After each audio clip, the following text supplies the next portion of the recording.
Good evening and welcome to the Zoning Board of Examiners and Appeals meeting for July 11th, 2024. Will the Secretary please call the roll? Eller McKay? Here. Andrew Romerdahl? Here. Brian Flynn? Here. Travis Santo? Here. Brian Bennett? Here. Craig Bennett? Here. Dave Hale is excused. You have a quorum. Thank you. Next item of business are the minutes for Thursday, June 13th, 2024. And can I get a positive motion for approval, please? Move to approve. Approved by Brian Flynn, seconded by Travis Santo. Are there any additions? To the, or corrections to the minutes? Are there any objections for approval of the minutes? Seeing and hearing none, the minutes are approved, and we move on to special order of business disclosures. I need to disclose that I was absent for the 6/13/24 meeting and will not be voting on the consent agenda. Any other disclosures? Through the chair, this is Andrew Romerdahl. I'm disclosing I was also absent from the June 13th meeting, and as such will abstain from voting on the consent agenda tonight. Thank you. So the next item is the consent agenda, and there are 3 resolutions for approval on the consent agenda, but there are not enough members present tonight who were in attendance on 6/13 to vote on the consent agenda, so it is postponed to the next meeting. Nothing under appearance requests, nothing under unfinished business and actions for public hearings, nothing on the regular agenda, which brings us to public hearings. The first case in public hearings is a variance case, and the petitioner is Douglas Eby. Is Douglas Eby or his representative in attendance? Okay. And they indicate yes.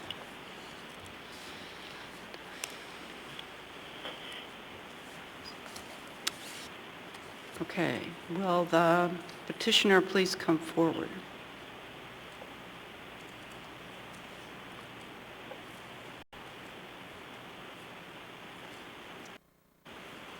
And would you state your name and spell your name for the record, please?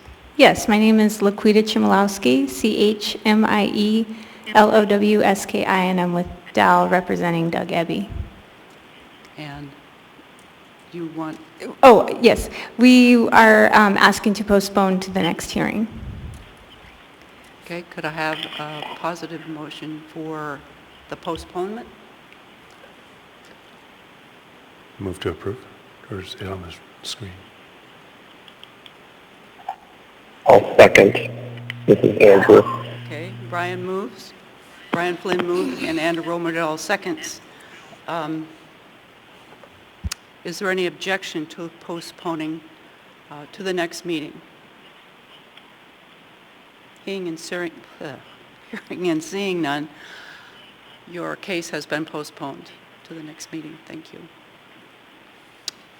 Brings us to case number 2. Case number 2 is also a variance case, and the petitioner is Sok Sun.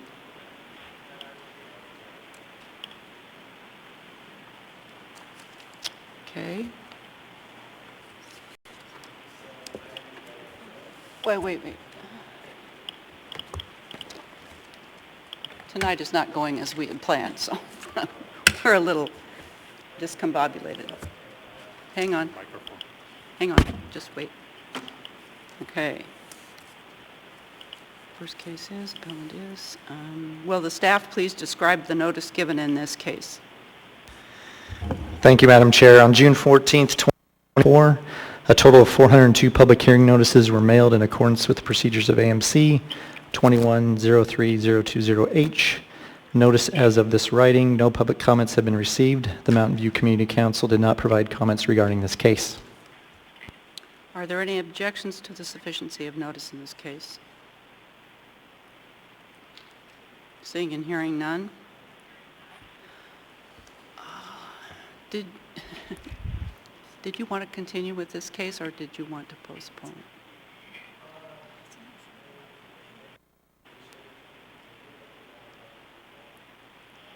We do have enough people, and if you postpone, you will have to, you will incur a fee.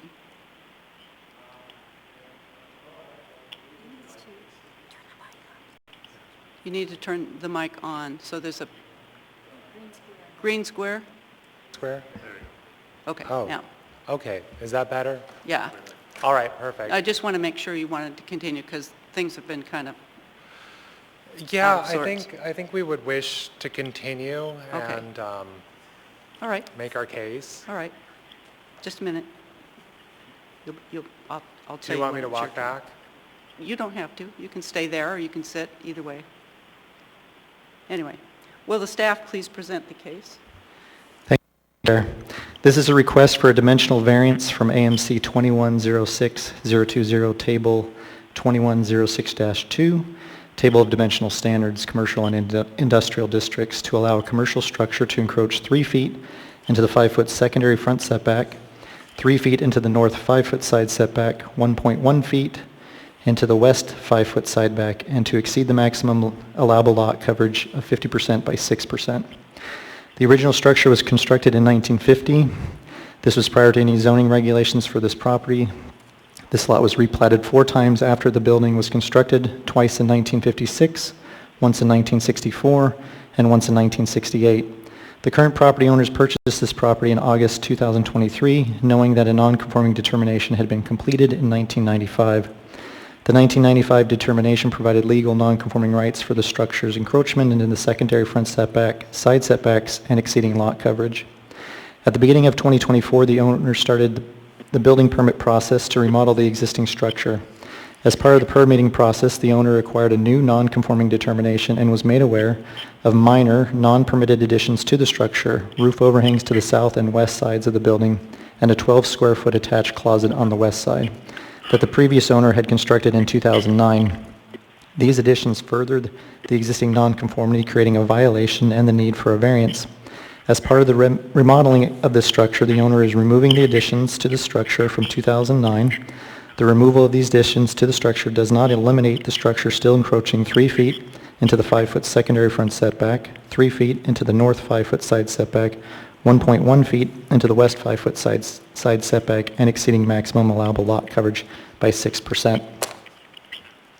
In order for the Zoning Board of Examiners and Appeals to approve the variance, the application must state with particularity the relief sought and must specify the facts or circumstances that are alleged to show that the application substantially meets the following 8 standards. Standard A, there exists exceptional or extraordinary physical circumstances of the subject property, including but not limited to streams, wetlands, or slope, and those circumstances are not applicable to other land in the same zoning district. This standard is not met. There are no extraordinary physical circumstances of the subject property. There are no streams, wetlands, or slopes that are applicable to this property and the surrounding land in the same zoning district. Standard B, because of these physical circumstances, the strict application of this code creates an exceptional or undue hardship upon the property owner and would deprive the applicant of rights commonly enjoyed by other properties in the same district under the terms of the zoning ordinance.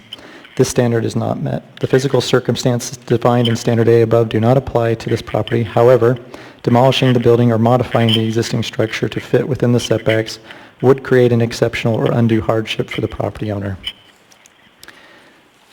Standard C. The hardship is not self-imposed, and special conditions and circumstances do not result from the actions of the applicant, and such conditions and circumstances do not merely constitute inconvenience. This standard is partially met. The current property owners purchased this property in August 2023, knowing that a non-conforming determination had been completed in 1995 at the beginning of 2024. The owner started the building permit process to remodel the existing structure. As part of the permitting process, the owner acquired a new non-conforming determination in March 2024 and was made aware of minor non-permitted additions to the structure that the previous owner had constructed in 2009. The property owner was unaware of these additional encroachments affecting their ability to acquire a building permit, even though they did their due diligence prior to purchasing this property. As part of the remodeling of this structure, the owner is removing the additions to the structure from 2009 as shown in the attached application. Standard D, the variance, if granted, will not adversely affect the use of adjacent property as permitted under this code. This standard is met. The structure has encroached into the secondary front and side setbacks since its construction in 1950. To date, there have been no complaints or adverse effects to the adjacent properties surrounding the structure and parcel. Standard E, the variance, if granted, does not change the character of the zoning district where the property is located, is in keeping with the intent of the code, and does not permit a use not otherwise permitted in the district in which the property lies. This standard is met. The variance does not change the character of the zoning district or the intent of the code. Both religious assemblies and assisted living are a permitted use in the B1A district. Assisted living is also a permitted use in the R3 district. Standard F, the variance, if granted, does not adversely affect the health, safety, and welfare of the people of the municipality. This standard is met. This variance will not adversely affect the health, safety, and welfare of the people of the municipality. Standard G, persons with disabilities are provided with access as required by the Americans with Disabilities Act and reasonable accommodations. This standard is met. The remodeling of this facility from a religious assembly to an assisted living facility will require compliance with ADA and reasonable accommodations. Standard H, the variance granted is the minimum variance that will make possible reasonable use of the land. This standard is met. This is the minimum variance that will allow the property owner to retain the structure that has existed in this location since 1950 without having to demolish or modify it to meet setbacks and lot coverage requirements. Therefore, the department finds that standards A, B, and C are not met or partially met, and standards D, E, F, and G, F, G, and H are met. Therefore, the department must recommend denial of the variance if, after a public hearing, the board finds that all 8 standards are substantially met. Then the approval should be subject to the following conditions on page 1 and 2 on page 5 of your staff packet. I'm here to answer any questions, and the petitioner's representative is here also.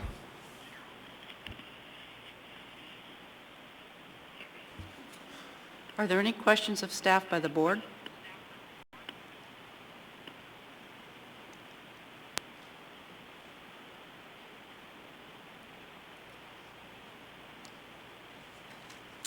I have a question.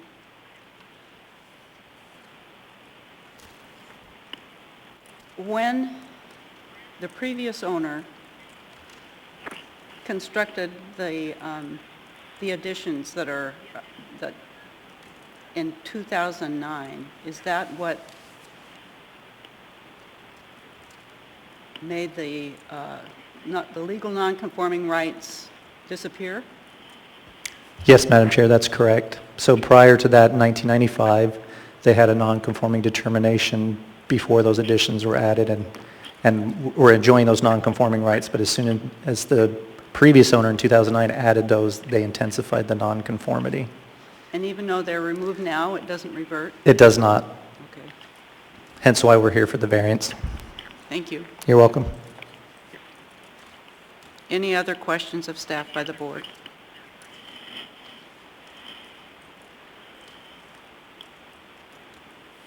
Okay, now to the applicant. Could you state your name and spell the record, please? My name is Daniel Clift. My first name is Daniel, D-A-N-I-E-L, and my last name is Clift, C-L-I-F-T. Thank you. Are there any questions of the staff by you? No, I mean, most of them were answered. Could you speak more directly into the Most mic? of my questions were answered pretty sufficiently by Sonnet Calhoun and other members of the building department staff who helped. I'm not used to applying for variances, so they did help coach me through the process, and they seemed to think that it was reasonable to pursue this process, and so we followed course. Okay. Thank you. Will the applicant, could you present your case? Well, we were aware that there was a non-conforming determination for the building that was granted in 1995. The owner was aware, and it was an existing situation when he purchased the property. So when we went and applied for the permit, we were surprised to find out that there were illegal additions that had been built onto the building. And honestly, they had escaped our attention because one of them is an awning over a door, And the other is a 3-foot by 3-foot cold shed that was tacked onto the back of the building. And for these reasons, they voided the historic and non-conforming rights of the building. And so we believed that if we pursued and had those illegally constructed items that were added to the building tacked on, removed, we would be able to enjoy our historic non-conforming rights again, and the building would be allowed to be used. They said, yes, that makes sense, but you have to pursue a variance. So we have pursued a variance, and we are here. Okay, you have 8 minutes and 52 seconds of rebuttal. Are there any questions of the applicant by the board members?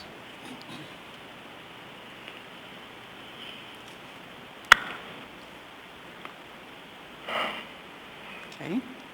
Any questions of the applicant by the staff? No, Madam Chair.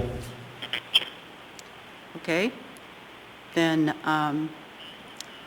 we'll open that for public testimony. Is there anyone from the public wishing to testify in this case? Not a lot of people in the public, okay? So, does staff have any rebuttal? I do not, Madam Chair. Just to state that Mr. Clift is correct. They had a 1995 determination. They were unaware of these additions, throwing this out of nonconformity.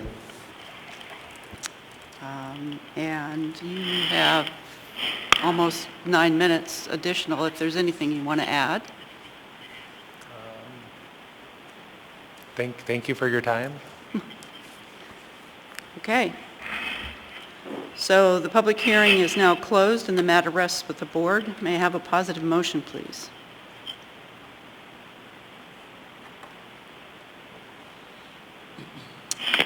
Brian Flynn moves.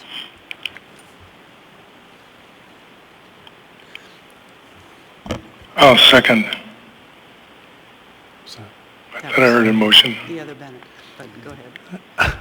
I move in case 2024-0066 to approve a variance from AMC 21.06.020, Table 21.06-2, Table Dimensional Standards, Commercial and Industrial Districts, to allow a commercial structure to encroach 3 feet into a 5-foot secondary front setback, 3 feet into a north 5-foot side setback, and 1.1 feet into the west 5-foot side setback, and to exceed the maximum allowable lot coverage of 50% by 6%, subject to the conditions shown on page 5 of the staff report. And it has been seconded by Brian Bennett. I'll second, yes. Correct? Correct. Okay. So, Mr. Brian Flynn, would you please speak to your motion? Yes, I am going to encourage a positive vote for this motion and would encourage the rest of the board to also vote positive for this. You need to address the specific criteria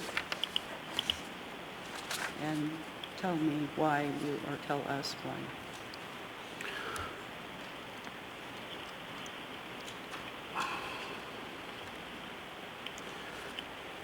Inside of the department findings of the standards of A, B, and C not being met, I believe that, and D, E, F, G, and H being met, in the case of A, B, and C,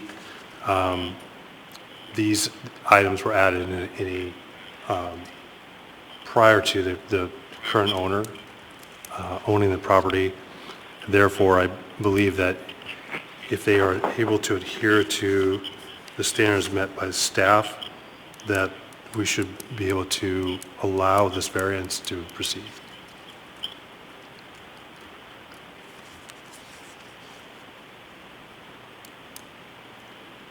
And Brian Bennett, would you please speak to the motion? I have nothing really to add, Madam Chair. I would agree with the passage of the motion.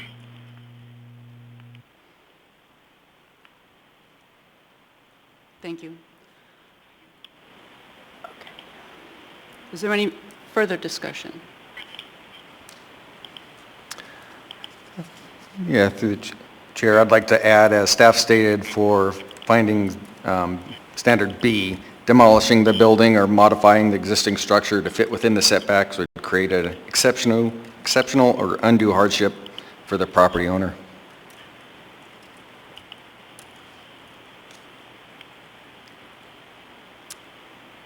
Any further? No? Are you ready for the question? The question is on the adoption of the motion to grant a variance to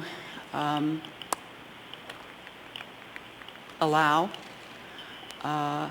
commercial structure to encroach 3 feet into the 5-foot secondary front yard setback, 3 feet into the north 5-foot yard setback, 1.1 feet into the west 5-foot side yard setback, and to exceed the maximum allowable lot coverage of 50% by 6%, subject to conditions shown on page 5 of the staff report. A yes vote will grant the variance, and a no vote will deny the variance. Please vote.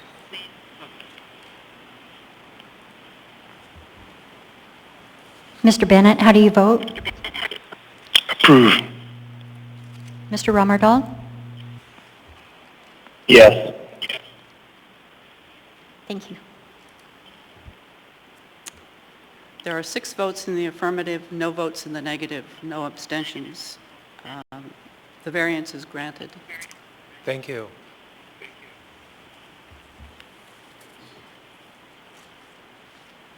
Okay, that brings us to case number 3, Alaska RV Trip Incorporated.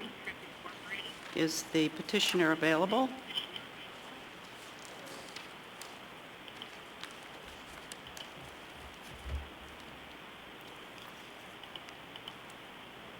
Just, no, turn it back on, but just, yeah, there you go. It's on. Okay. This is an appeal, which has different procedures than a variance. So, talk about that. Oops.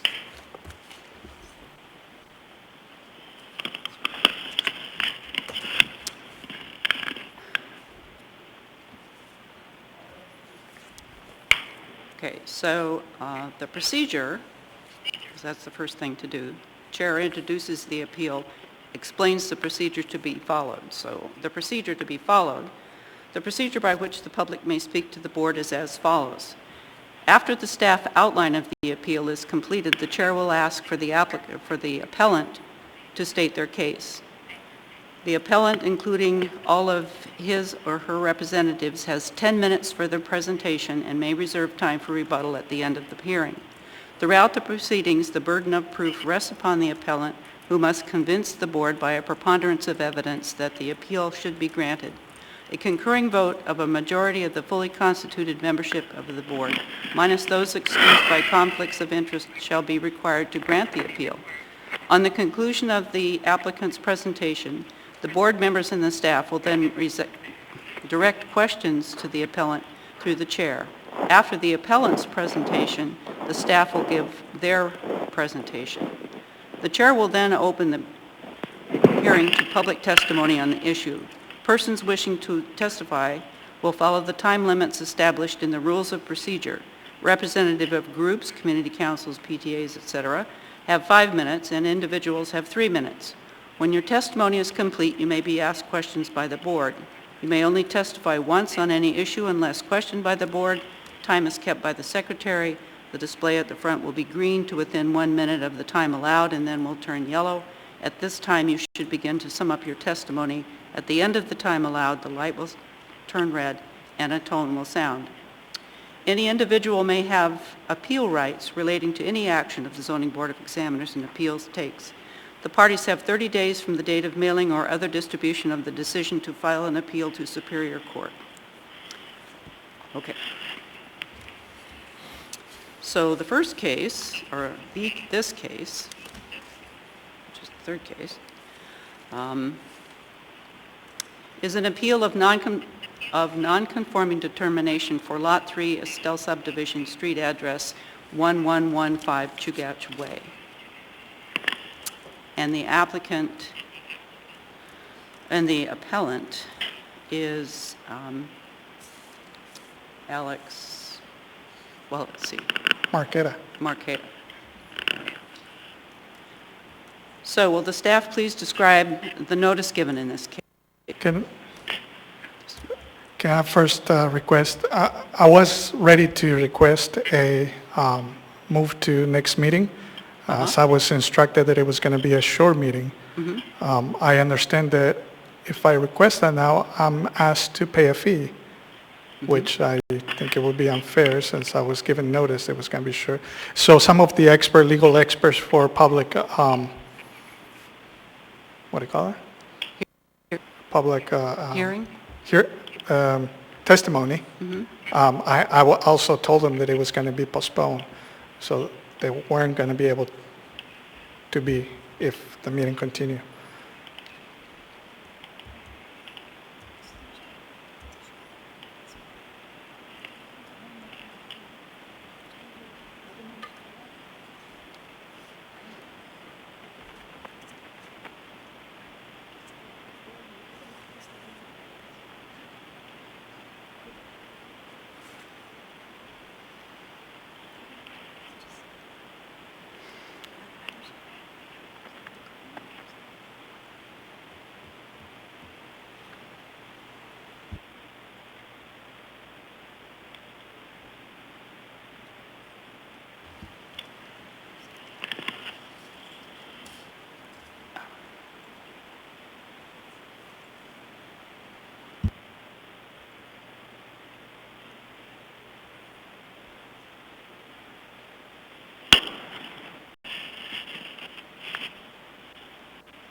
I'm sorry, but there's nothing we can do.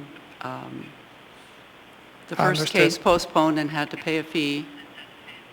So a postponement with not a short board requires that you pay the fee. So how do you want to proceed? Well, I'd like to proceed, but yeah, as long as it's on record that I was notified of a short meeting and I had to, yeah. But there was no guarantee given that it would be a short board. That's, in the email, that was not referred that way.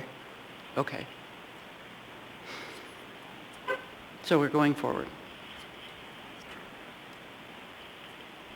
Right now? Yeah, okay. So we'll continue. And will the staff please describe the notice given in this? On June 14, 2024, 498 public hearing notices were mailed in accordance with AMC 2103020H. No public comments were received. The Spenard Community Council did not provide comment. Is there any objections to the sufficiency of notice in this case? Seeing and hearing none. Will all persons wishing to testify on the appeal before the board please stand? Standing.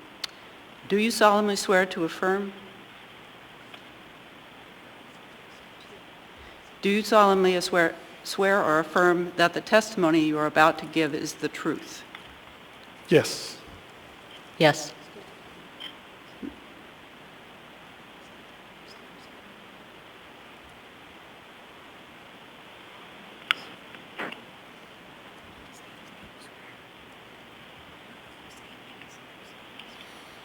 Okay. You need to state your name. Sure. Juan Marqueda. I'll go by my middle name, Alex. And you swear. And I swear, yes, to tell the truth. And your name? Sonic Calhoun, and yes, I swear. Okay. All right.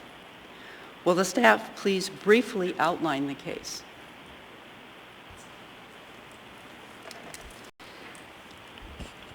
Case 2024-0077 is an appeal of an administrative decision for verification of non-conforming status for the property known as the Chugach Drive Trailer Court at 1115 Chugach Way. The non-conforming determination was written on April 29, 2024 by Rhiannon Brown of the Zoning and Land Use Review staff.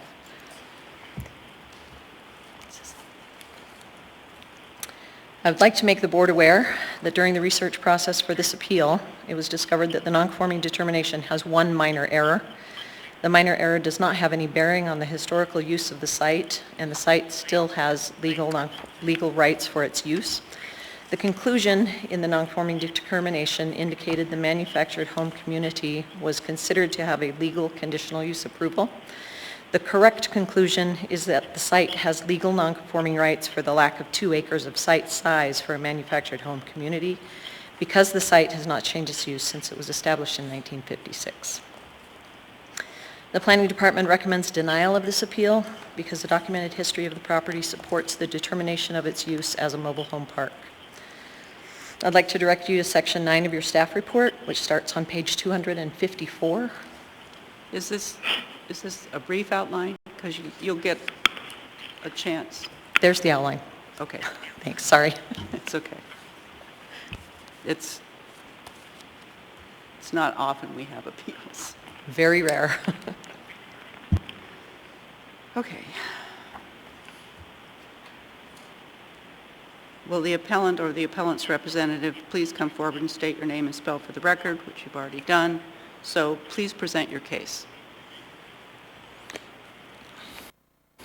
Yeah, the appeal is to the determination that the property was being used as a manufactured home from the 50s all the way to its current date, which that's incorrect. Manufactured homes were not built until 1976, as established legally by the Title 20 and Title 21, also by legal experts, which were placed on my report, and also affidavits from previous people that have used the property before as a camper park, as well as a property owner describing the use of the property, and legal expert report showing by aerial pictures that the property has never had more than a couple of mobile homes. It was always travel trailer and only one mobile home during the period that mobile home parks were established by the Anchorage Borough. So this property has always, by the size of it, could not possibly ever be a manufactured home, mobile home park. By the use of it also has never been able to be as a mobile home park. However, trailer parks at one point were kind of used for both mobile home park and trailer parks. But there's biggest appeal is to the facts that were presented to make the determination were erroneous, and mainly the fact that manufactured homes were not established since 1976, and that is an important legal definition of mobile homes, trailers, and manufactured homes that cannot be oversight.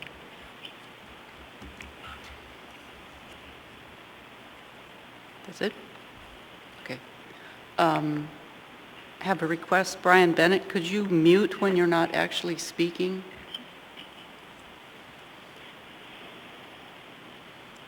I haven't been speaking. My apologies if I'm making any noises. I haven't been speaking.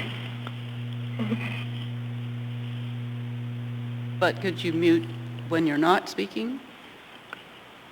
I have no way to do that on my telephone. I don't have an ability to mute. Well, sorry, I don't have the ability to mute. I'll hold my hand over the speaker. Okay.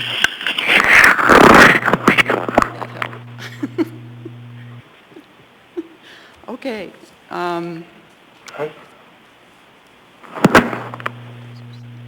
Over the microphone. Are there any questions of the appellant by the board members?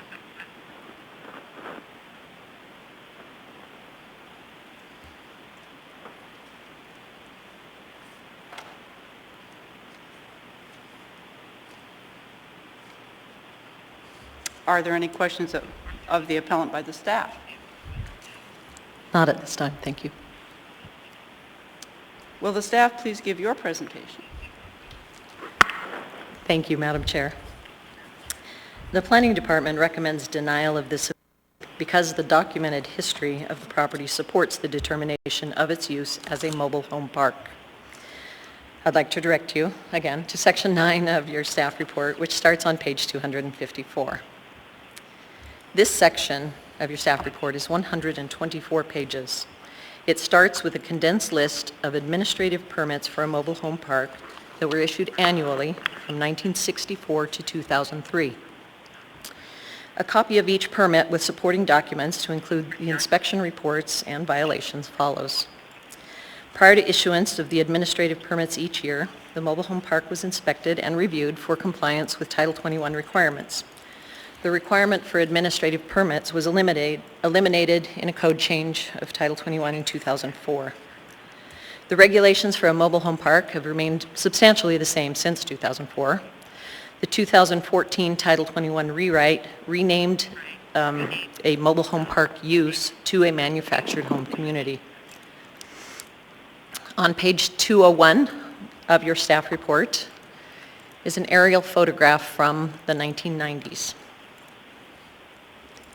This image has research notes from Ms. Brown's work on the nonconforming determination. The notations on this image are the years of aerial photographs that she viewed where the same structures were viewed on the lot. The same structures are on the lot for multiple years, are not transitory in nature. If you continue in the staff report to section 10, on page 379, you will find a listing of the residents at the Chugach Drive Trailer Court from published Polk directories between 1984 and 2022.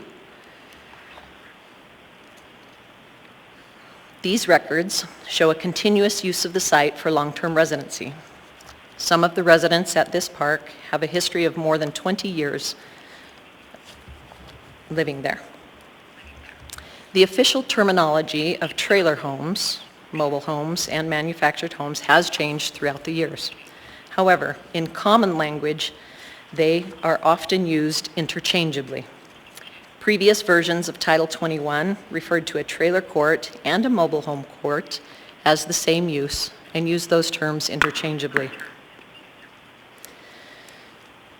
Our current Title 21 has definitions for mobile homes and manufactured homes.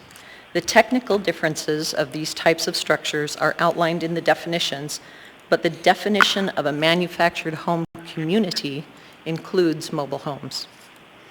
The Chugach Drive Trailer Court became a legal non-conforming mobile home park in 1971 when the area was rezoned to the R2 district because it lacked the required 2-acre site size for a mobile home park. That 2-acre site size came into play in a 1971 ordinance that was referred to at the time as the Trailer Court Ordinance. A camper park is a visitor accommodation use and has not been a permitted use in this zoning district since 1966, and it is not a permitted use currently. In conclusion, the records on file with the municipality confirm the use of the site has historically been a residential mobile home park used for long-term habitation. Under current Title 21, this use is classified in the residential use category as a manufactured home community. The applicant has not provided evidence to show any other use on the site has been legally established. Therefore, the department finds that the appeal is not justified and recommends denial. I'll be happy to answer any questions the board may have.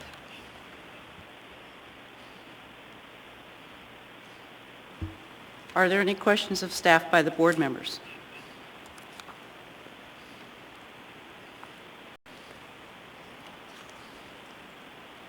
Seeing and hearing none, are there any questions of staff by the appellant? Yes. I do have one question first, and it has to do with any conflict of interest. I know during a public hearing, Ms. Sonnet testified that she has rentals. What I was not clear is if her rentals are Airbnb rentals or just residential rentals. As if there's Airbnb rentals, it would be a conflict of interest, and so what I'm applying is for tourist camper property. So I'd like to ask if there is a conflict of interest first. You're asking staff? Yes.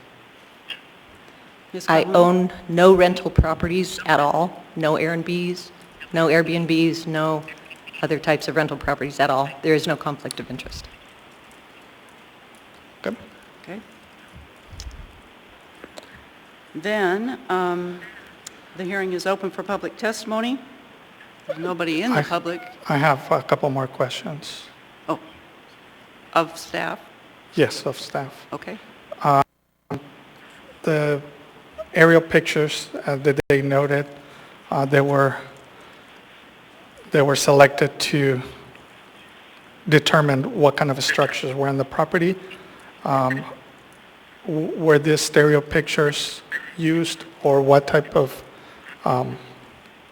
pictures were used to determine that there were manufactured homes existing prior to 1976? The aerial photos that were used are our standard MOA GIS aerial images. We have images throughout the years. As mentioned previously on the terminology, yes, we referred to them as manufactured homes because the terms trailer homes, mobile homes, manufactured homes traditionally are used interchangeably for a structure type.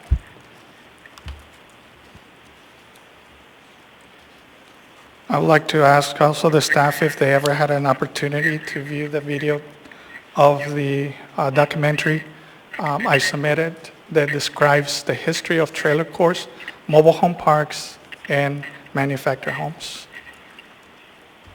No, we did not view the video. It did not seem applicable to this case. Okay.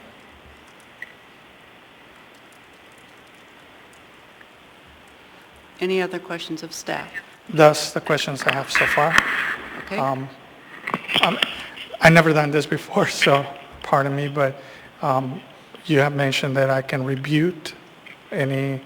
Right, you have 8 minutes of rebuttal. Is that separate than the questions? Mm-hmm. Okay. Yes. Got it. Okay.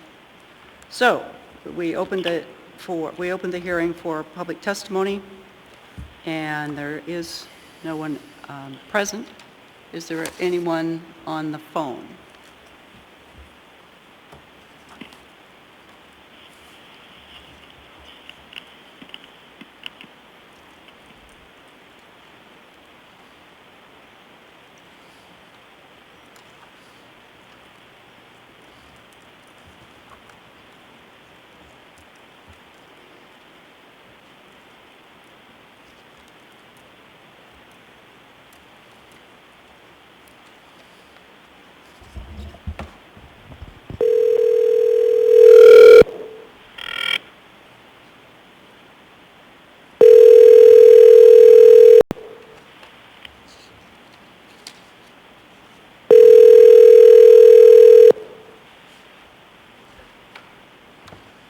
I'm unavailable right now. Please leave a message and I'll get back with you.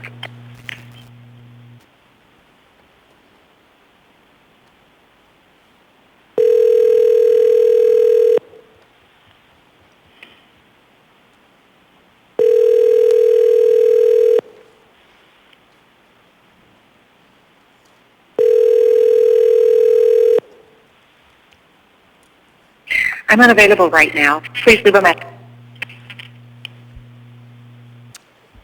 Okay, so we thought we had Julie Leonard to testify, but she is not available at this time. So, does the staff have any rebuttal? No, thank you, Madam Chair. Does the appellant have any rebuttal? I'm sorry. Do you have any rebuttal? I do. Okay. Yeah, so first let me refer to the page 119, the affidavit report. And he is one of the legal experts that was scheduled to testify today. But in his report explains clearly, and this is an expert, he's a geologist, and he reviews aerial pictures through a 3D special way of doing it, and he could explain better how he does it. But in his report, you can tell that from May 23, 1964, he testified that what was in the property based on those pictures were actually trailers, camper trailers. And If you look back again to other pictures, 1971, he explains again there was 6 travel trailers occupied in the property and 5 trailer parks on the other side. 1986, his report also mentions the camper parks. There is a mobile home in the property, but the majority of them are camper parks. Same for 2004, 2014, 2023. And that report goes along the lines with the affidavit by one Randy Bourne, page 183.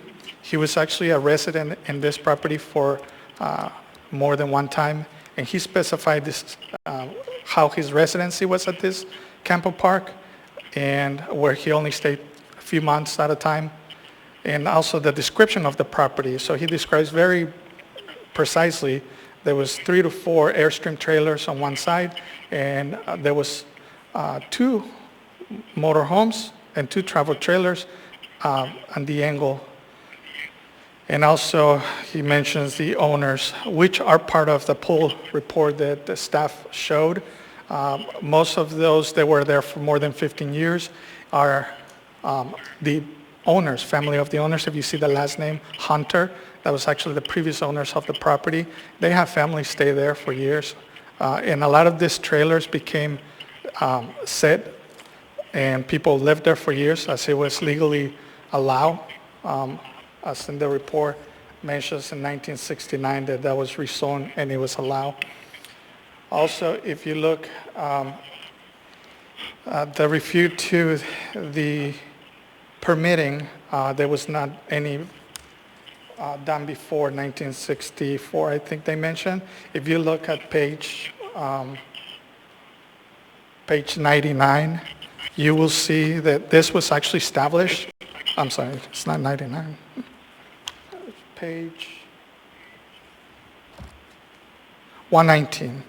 Page 119, this was approved as a trailer core, and trailer core defined by Title 18, Title 20, and even Title 21. It describes a pull-behind camper.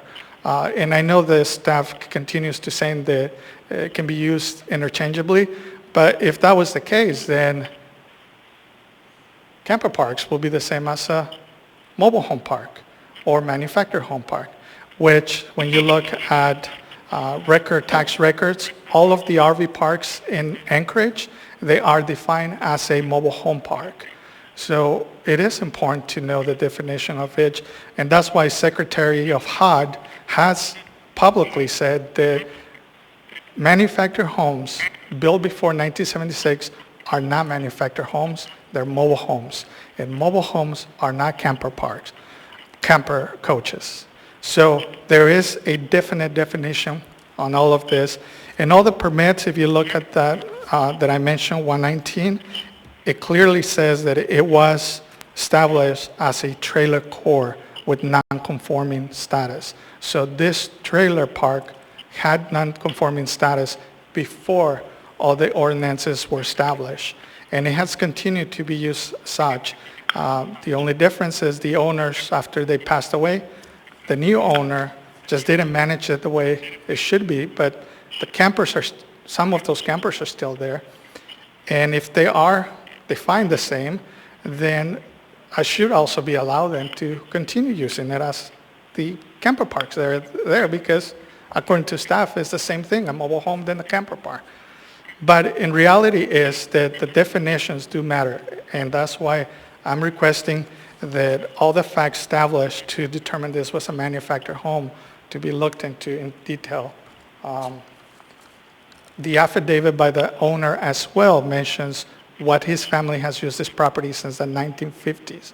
So I understand that no camper park has been established since 1968, I think the staff mentioned, but this park has been there since the 1950s, prior to any of these new establishments. I also like to kind of show that some of these campers, like a Spartan from 1974, has still in the property.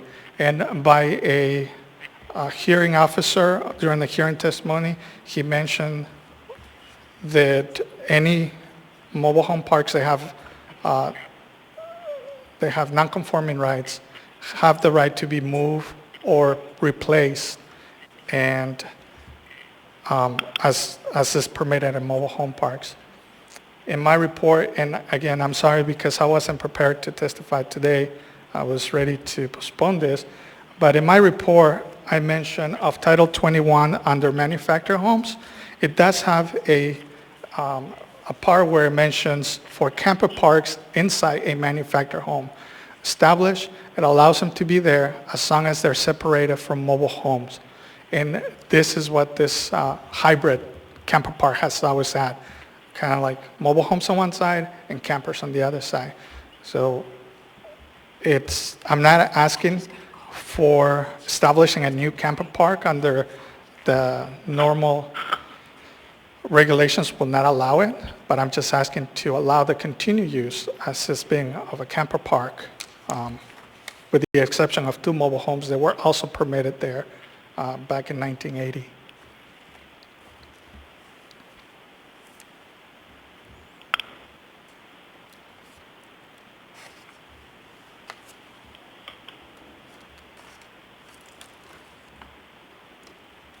Let's see, where are we? We're in rebuttal. So I didn't. Okay. So Ms. Leonard has called in, and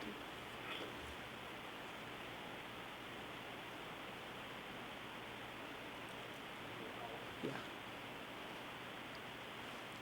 The public hearing isn't closed yet, so her phone is off.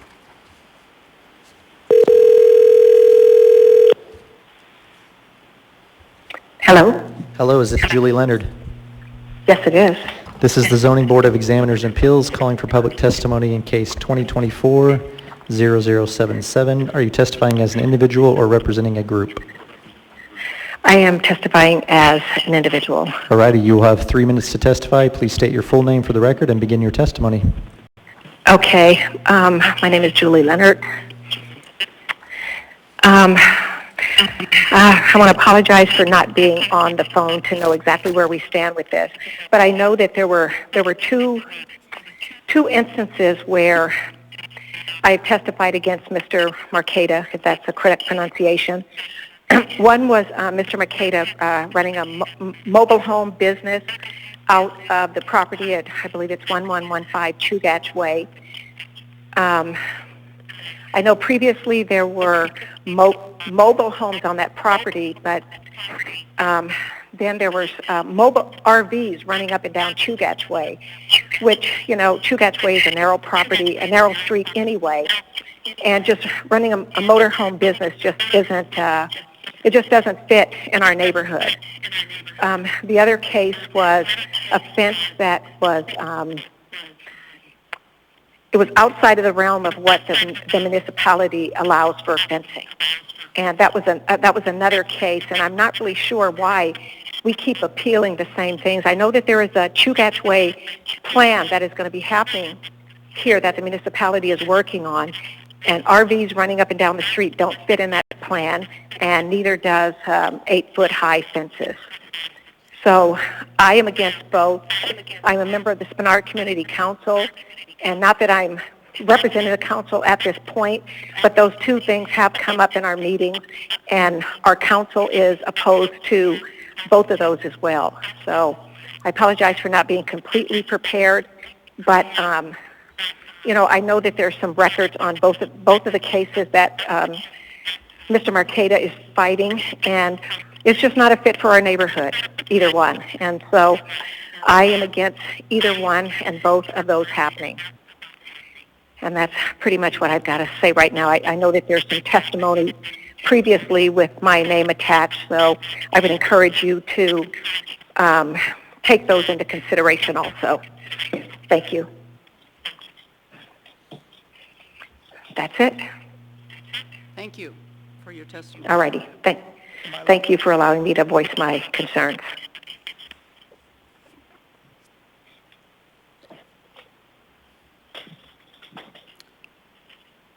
Okay, Mr. Marqueta, do you have any rebuttal for Yes, that public I do. testimony? Let me just mention that Ms. Lenar specifically said that she was making this as her personal and not as the Spinar Council, yet she mentioned as the Spinar Council making a determination. She also makes a legal determination on this matter of what was established in there, whether mobile homes or manufactured homes, and she's not an expert on this.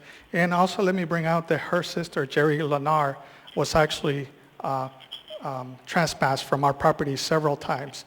And that seems to be one of the reasons she has this vendetta against us.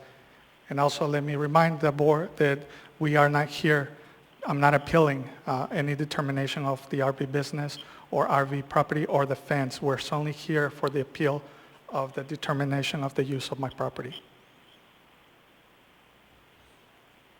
Okay. Then, there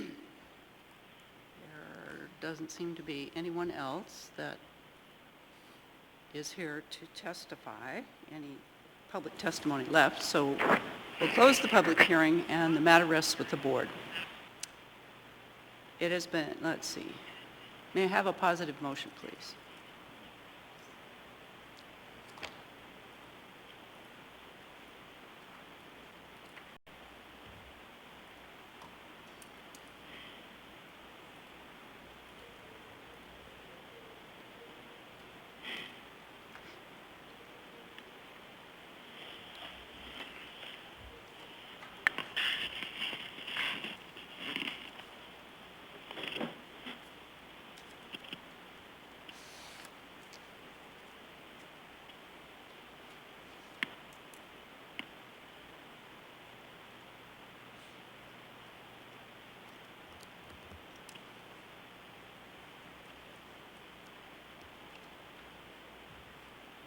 Anybody?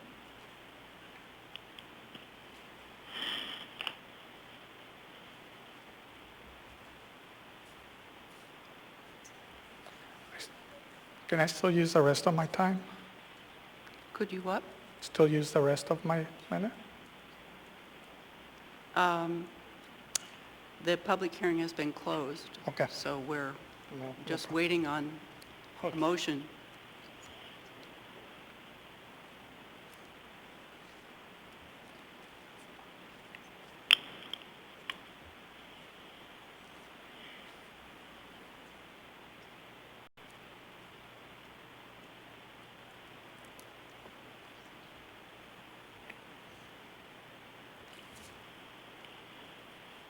Craig Bennett.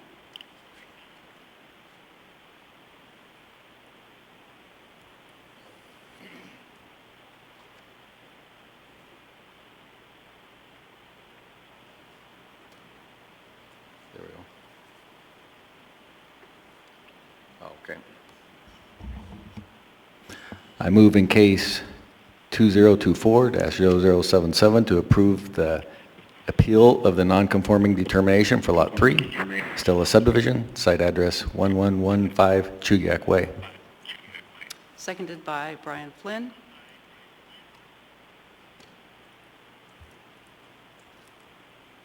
It has been moved and seconded that an appeal be granted to approve the appeal of a non-conforming determination for Lot 3 Estelle subdivision. Will Ms. Craig Bennett please speak to the motion? Yeah, thank you. I do have some concerns about the appeal of the non-conforming with, I guess, the determination of whether it's a trailer or a mobile home. It seems like it was a mobile home. They have been mobile homes, but I'd like the rest of the board to, I guess, comment on that. Mr. Brian Flynn. Are we clarifying the definition of, or are we moving or speaking on the motions? Speaking on the motion. So you speak to your He motion. wants other discussion. You're the first one. I guess I don't have anything to add. anything to open up about that. I thought we were going to speak to the motion. Okay. Mr. Sanford, anything? Mr. Romerdahl?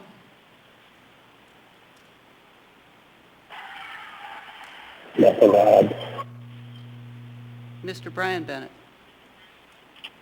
I deny the motion, please. Okay. Well, I have stuff to say. And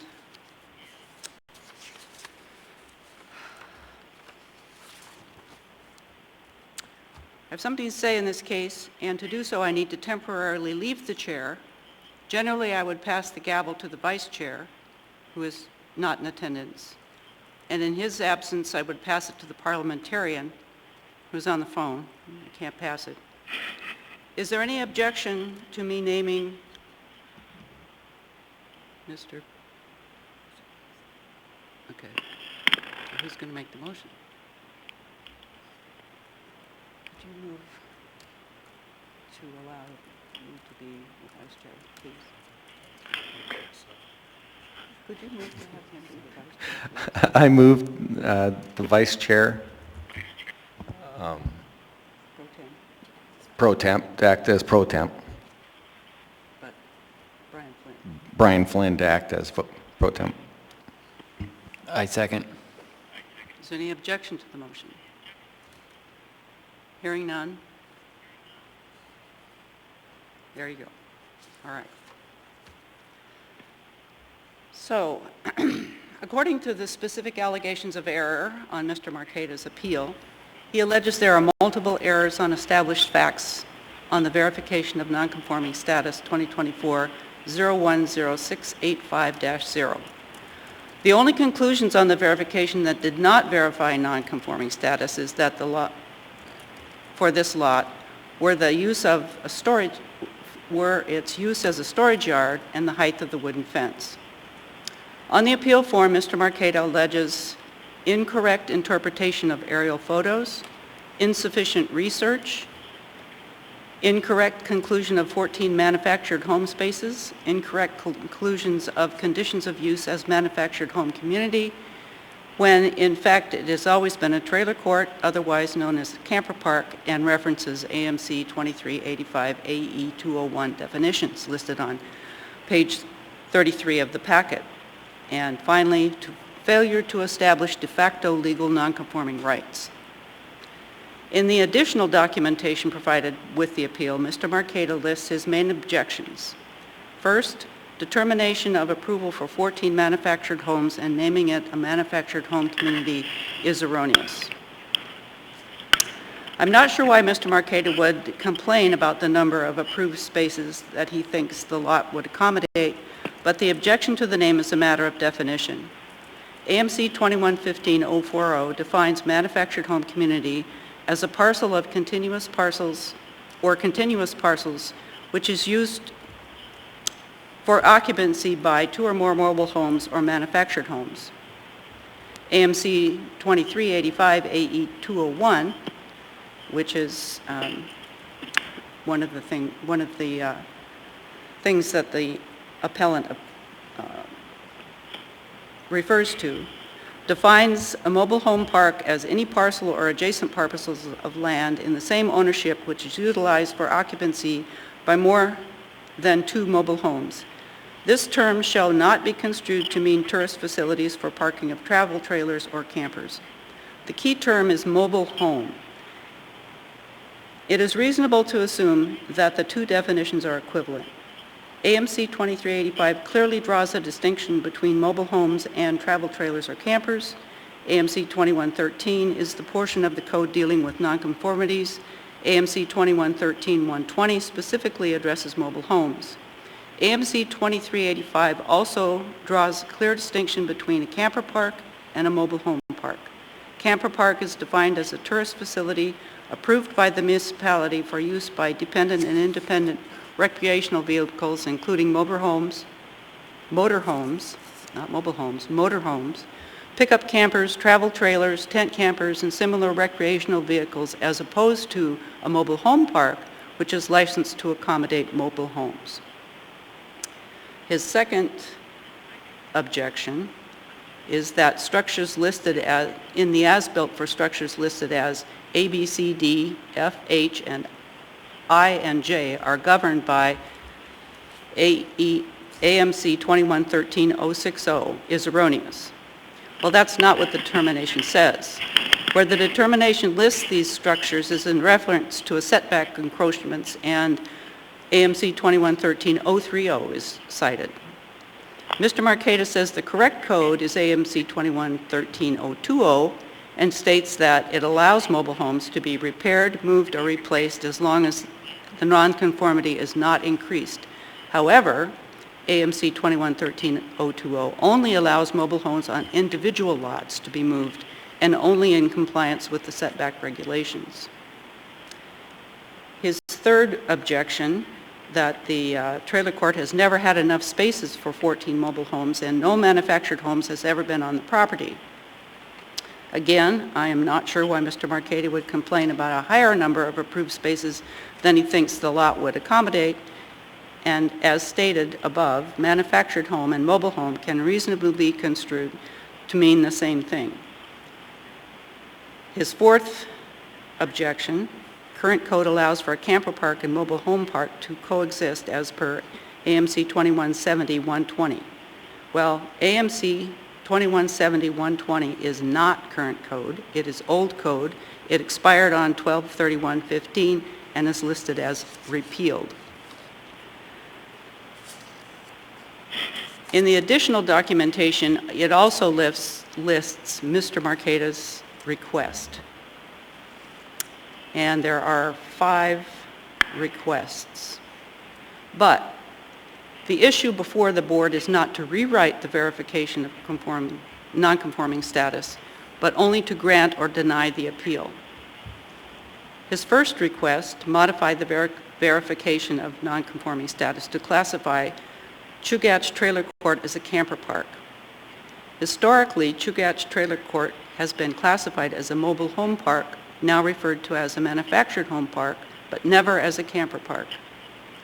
Number 2, his second request, to allow conditional use as a manufactured home community with legal non-conforming rights for 7 recreational vehicles as permitted by AMC 2170-120, which is not current code, so not allowed, not permitted. His third request is to allow parking of travel trailers as per AMC 2113-120. AMC 13-120 refers only to mobile homes. Title 23 states that a mobile home park is not to be construed to mean tourist facilities for parking of travel trailers or campers. And his fourth request is to allow 7 manufactured homes, 4 travel trailers, and 7 camper spaces as allowed by 2113-020, which again only refers to mobile homes.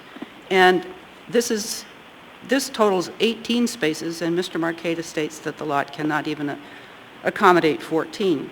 His fifth request says, total of 14 spaces and parking for recreational vehicles. Not sure how this request squares with his fourth request. Anyway, I will not be supporting the motion.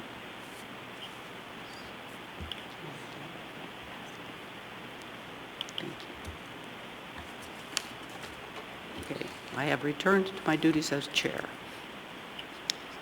Any further discussion?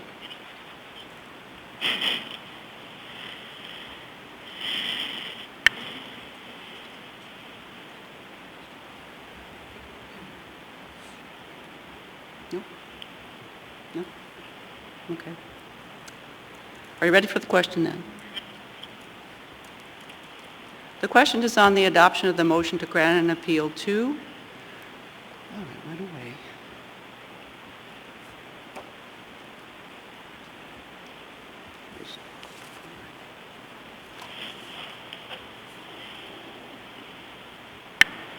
An appeal, oh, here we are.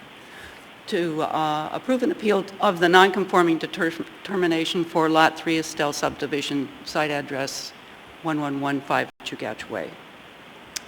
A yes vote will grant the appeal, and a no vote will deny the appeal. Please vote.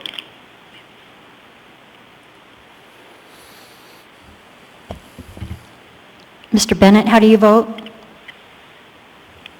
Brian Bennett votes no. Mr. Romerdahl? No. Thank you.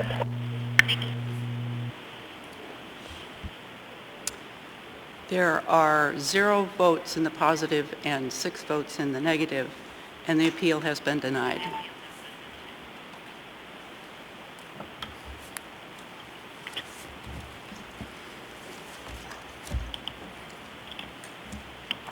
Thank you all for your time.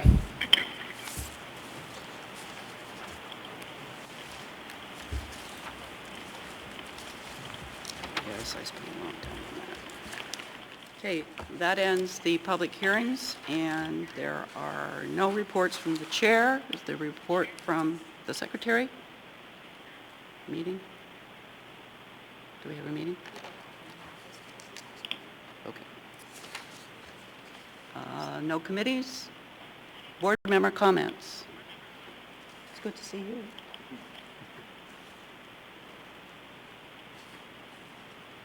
Adjournment? I have a motion to adjourn. Move to adjourn. Move to adjourn. Everybody. Second. The Bryans, the Bennetts, we're adjourned.